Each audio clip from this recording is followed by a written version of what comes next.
ভারত মহাসাগরের তলায় এখন একটা গোপন যুদ্ধ চলছে, যা আপনি দেখতে পাচ্ছেন না। চীন গত 2 বছর ধরে প্রশান্ত মহাসাগর, ভারত মহাসাগর, এমনকি আর্কটিকের তলদেশে শত শত সেন্সর বসাচ্ছে।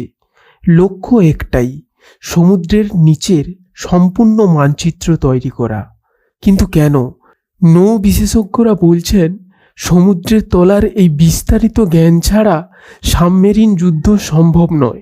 আমেরিকার সবচেয়ে শক্তিশালী অস্ত্র কি? তার নিউক্লিয়ার সাবমেরিন। চীন সেই সাবমেরিনকেই খুঁজে বের করতে চাইছে সমুদ্রের অন্ধকারে। আর এই খেলায় বাংলাদেশ ও ভারত ঠিক মাঝখানে। চট্টগ্রাম বন্দর, কলম্বো বন্দর, এই অঞ্চলের প্রতিটি বন্দর এখন দাবার ঘুঁটি। চীন এগোচ্ছে, আমেরিকা পাল্টা চাল দিচ্ছে, আর আমরা দাঁড়িয়ে আছি ঠিক মাঝখানে।